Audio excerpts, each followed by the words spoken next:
Chapter 4, The Rise of Sumerian City-States. 4.1, Introduction. In Chapter 3, you learned how people began farming and living in small villages during Neolithic times. In this chapter, you'll discover how some small villages grew into large, complex cities. These villages were located in a land of rolling hills and low plains called Mesopotamia, modern-day Iraq. Mesopotamia is a Greek word that means the land between the rivers. The two rivers are the Tigris and the Euphrates River. Cities first appeared in the southern part of this land, an area called Sumer. The earliest cities in Sumer date back to about 3,500 BCE. These first cities were like small independent countries. They each had their own ruler and their own farmland to provide food. For this reason, they are called city-states. Imagine you are visiting one of these early cities. You see a walled settlement surrounded by farmland that supplies food for the city.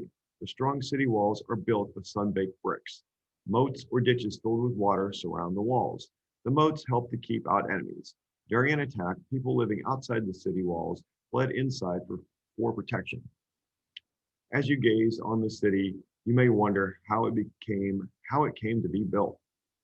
Why didn't people in Mesopotamia go on living in small villages as their ancestors had done for thousands of years? Why did large cities grow up here in the land between the rivers? In this chapter, you'll find out. 4.2, Mesopotamia, a difficult environment. Mesopotamia was not an easy place to live. The northern part was hilly and received rain. The southern part was low plains or flat land. The sun beat down fiercely on the plains between the Tigris and the Euphrates River. There was little rain. The Mesopotamians were farmers and farms needed water. The rivers brought water to the plains when they flooded, but for most of the year, the soil was hard and dry. On the plains, building materials were difficult to find. There were plenty of weeds that grow near rivers, but there were few trees to provide wood. Even stones were scarce, and there were few natural barriers to keep out enemies. Mesopotamians faced four key problems as they tried to survive in this environment: food shortages in the hills, an uncontrolled water supply on the plains, difficulties in building and maintaining irrigation systems to serve the needs of several villages at once, attacks by neighboring communities. Over time, Mesopotamians found solutions to these problems. Let's explore how these solutions led to the building of some of the first cities in the world.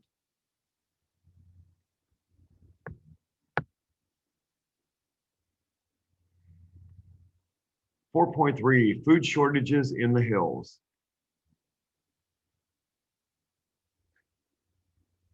As you learned in the last chapter, in Neolithic times, people in some areas of the world began farming. One of these areas was the rolling foothills of the Zagros Mountains in northern Mesopotamia. Mild weather and plentiful rains made the foothills a good place to farm. The wooded hills provided timber for building shelters. There were plenty of stones in the hills for toolmaking. Over several thousand years, these conditions allowed the population in Mesopotamia to grow dramatically. Then problems arose. By 5000 BCE, some historians believe that farmers in the Zagros foothills did not have enough land to grow food for the increasing number of people. As a result, villages began to suffer from food shortages.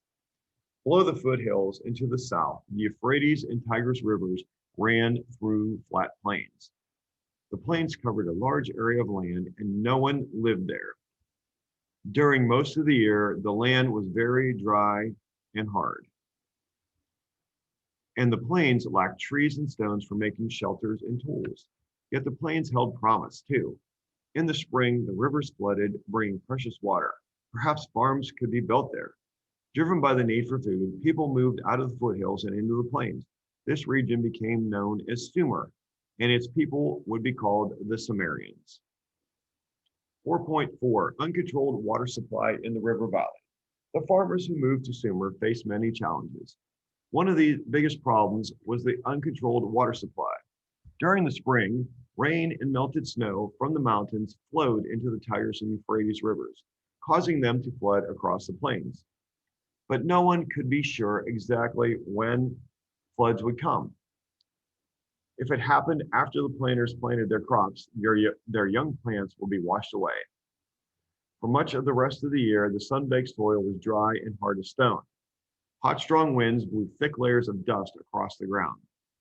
Faced with such dramatic seasonal changes, farmers had to constantly struggle to raise crops. Either they had too little water or they had too much water. To succeed in growing food, they needed a way to control water so that they could have a reliable water supply all year round. So Sumerian farmers began to create irrigation systems to provide water to their fields. They built earth walls called levees along the sides of the river to prevent flooding. When the land was dry, they poked holes in the levees. The water flowed through the holes and into the thirsty fields. Over time, the Sumerians learned other ways to control the supply of water. They dug canals to shape the paths the water took. They also constructed dams along the river to block the water and force it to collect in pools they had built. The water was stored in these reservoirs for later use.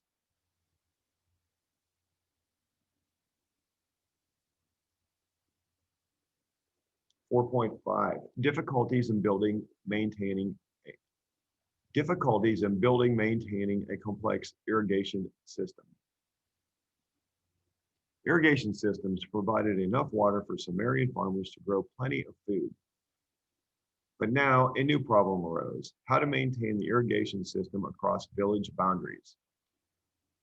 The irrigation system passed through many villages as it carried water from the river to the fields. The system had to be maintained constantly. The canals had to be cleaned regularly as they became clogged with silt, very fine mud.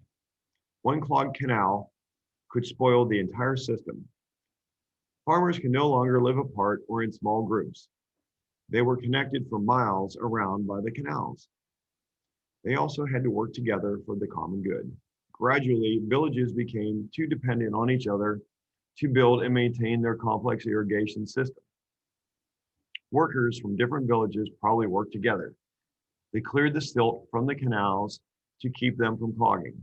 They scooped water from one reservoir into another to make sure the water levels were balanced. As the Sumerians worked together, they began to create larger communities. Between 3,500 and 3000 BCE, villages grew into larger communities. Some towns in Sumer became cities with populations as great as several thousand people. 4.6 Attacks by neighboring communities. As Sumerian cities grew, they fought over the right to use more water. Sometimes cities located upriver, closer to where the river begins, built new canals or blocked other cities' canals.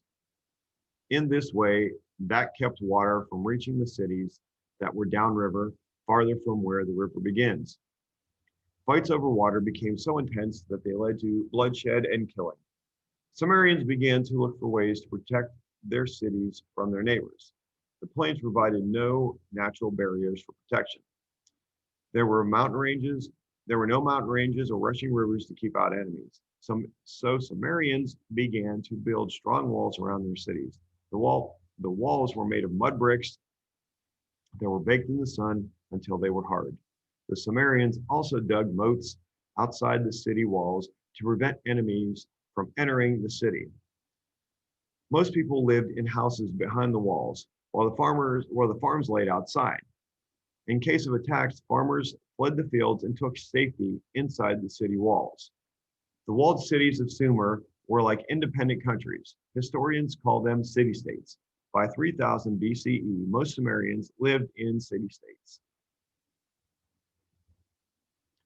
4.7 From small farming villages to large city-states. As you've seen, beginning around 3500 BCE, the Sumerians went from living in small farming villages to building large walled cities. How and why did this happen? The answer lies in the problems the Sumerians faced and how they could be solved. A basic challenge for many groups is how to provide food for itself. Food shortages had forced settlers in Mesopotamia to move from the foothills down to the river valley. There, farmers faced the problem of having either too much water or too little water. To control the water supply, Sumerians built complex irrigation systems. The system moved across village boundaries, so the Sumerians had to cooperate with one another. This led them to live in larger communities, the first cities. Each of these cities was like an independent country. Often, these city-states fought with one another. To defend themselves, Sumerians built walls and dug moats around their cities. By 3000 BCE, most Sumerians lived in walled city-states.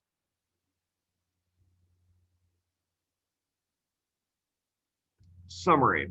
In this chapter, you have learned how geographic challenges led to the rise of Sumerian city-states in Mesopotamia.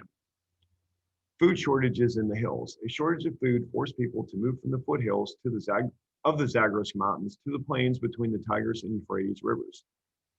This plains area became Sumer, controlling the water supply of the plains. Farmers in Sumer faced times of flooding and drought. They built irrigation systems to create a steady water system. Maintaining these complex systems required cooperation among villages. From farming villages to city-states. As villages grew into towns and cities, some became large city-states with protective walls around them.